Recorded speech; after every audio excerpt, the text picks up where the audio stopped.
Hey, it's Jason with Strength Running, and in this video I want to talk a little bit more about periodization.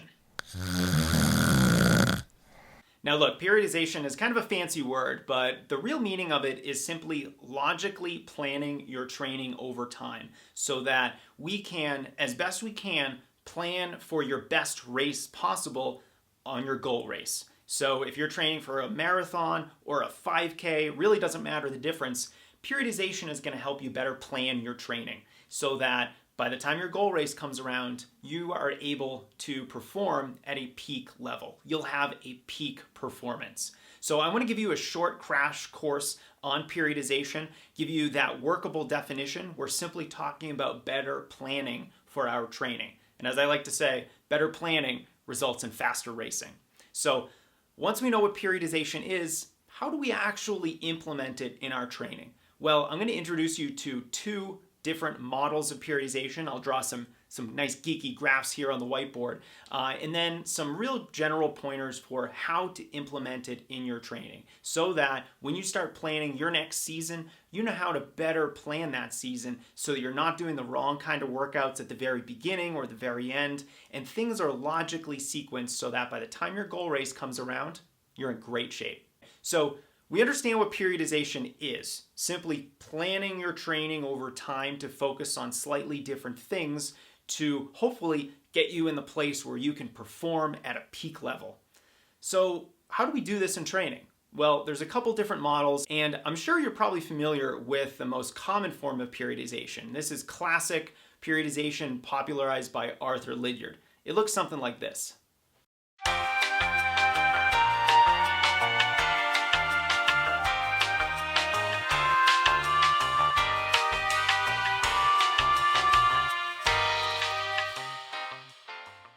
All right, here we go. Here's our graph of classic periodization. You'll see that over the course of your season, your volume generally starts high or you're building it, but then it goes down over time. You're not increasing mileage or the distance of your long run, for example, when you're really close to your race.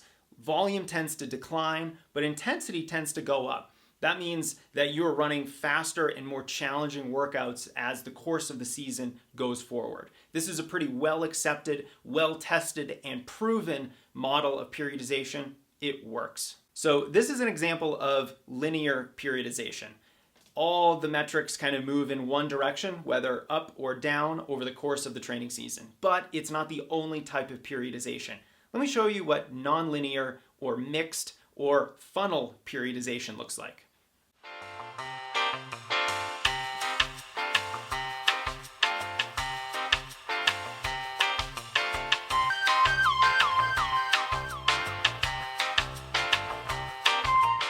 Okay, here we go. This is funnel periodization. So here's a little different. This is your volume. This is your intensity or the speed work that you're doing, the kinds of faster workouts that are planned into your training program. This is time, so you're moving closer and closer to your goal race at this point. I really feel like a meteorologist right now. But really what we're looking at is specificity. Your race is as specific as it gets to what you're training for, because it is what you're training for. So when you're running high mileage and really long runs, that's great for general endurance, but it's not specific endurance. And when you're over here doing hill sprints or speed development work, and I'll include links to these examples underneath this video, that's very great for general sprint capacity or speed, but it's not specific speed. So in funnel or mixed or nonlinear periodization, you're always doing aerobic, volume, endurance-oriented work, and you're always doing really fast work. But the focus of it changes over time and becomes more and more specific to your goal race. This is a model of periodization popularized by Renata Canova and Brad Hudson. If you've ever read his book, Run Faster, then you understand this type of periodization. And the idea here is to always incorporate most methods of training so that you don't get too far away from it at any point in time. So that if you want to move up in race distance, if you want to move down in race distance, or if you just want to run a race and start training, then you're never too far away from race-specific fitness. You're always incorporating both aspects of your training, speed work and aerobic-oriented endurance work. Now, with the linear periodization that we looked at before, when you're running high volume and your intensity hasn't built yet, you're not really doing any kind of fast work. And so that kind of linear periodization really ensures that you are getting away from more than one type of training at any given time. You're going to get away from long runs, potentially at the very beginning of your training cycle, because you haven't really been able to build your mileage up to that point. But you're also not going to be doing really fast, short workouts. And so this type of periodization gets around that. Yes, you're going to be doing everything kind of all the time, but the focus of it changes over time. Now, no matter what kind of periodization model you prefer or would like to incorporate in your training program, both of them work. And what really sets your training up for success is, number one, a well-planned season, no matter the type of periodization. So getting the length of the season right, getting the tune-up races right, making sure that you're building your fitness appropriately, not just for the goal race that you're training for, but for you individually. And so there are a couple lessons that we can learn from both of these models, and that'll make it a lot easier for us to apply it to our training. Okay, rule number one is that intensity should generally be pretty low at the beginning of a season.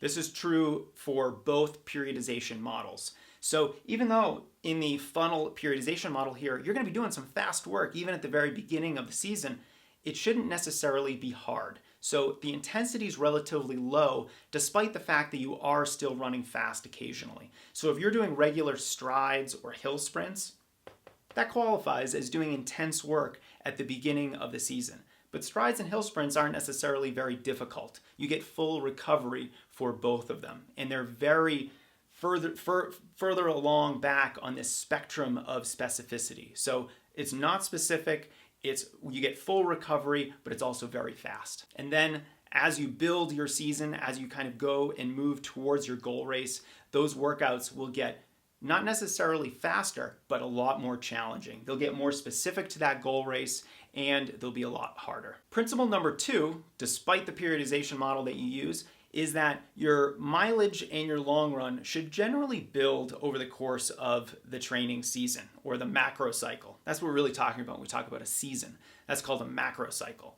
And for most runners, they're going to need to try to run more, try to build the distance of their long run. That doesn't necessarily mean it should be much more challenging. A lot of the mileage that you add to your week should be at an easy effort.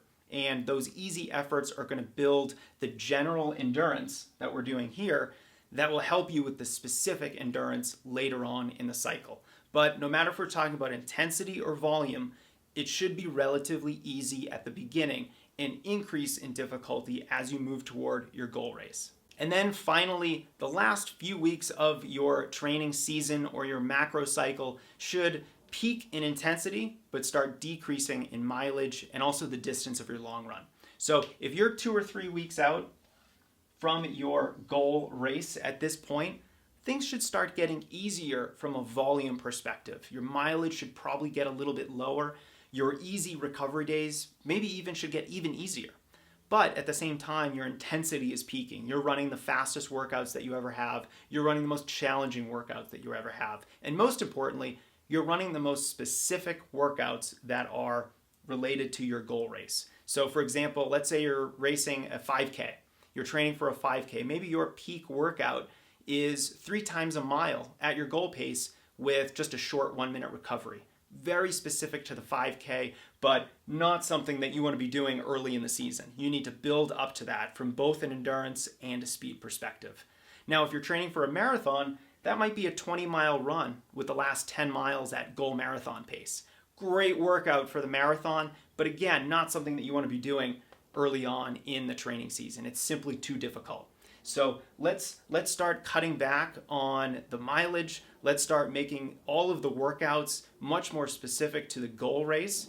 And once you've gotten this general recipe right, you're in a much better position to peak on race day. If you do need some help planning your season, we have a season planner worksheet that I'll link to underneath this video, so you can go ahead and click on that and get it. And what we are going to do in that worksheet is really get the fundamentals of this entire macro cycle right.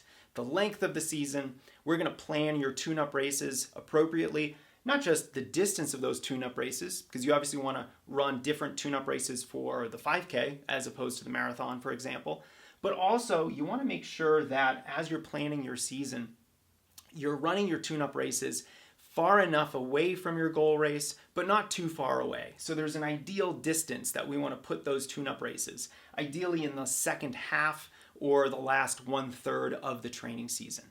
And so I think that season planner is going to be really helpful for you. But I also want to make sure that some of your more detailed questions about periodization are answered. So go ahead and leave a comment under this video and let me know what questions you have about periodization, whether it's linear periodization, whether it's this funnel or mixed nonlinear periodization that we talked about second. I know this wasn't a truly exhaustive video on the topic, but I really just want to get you guys thinking about it so that you can better plan your training. Better planning is faster racing.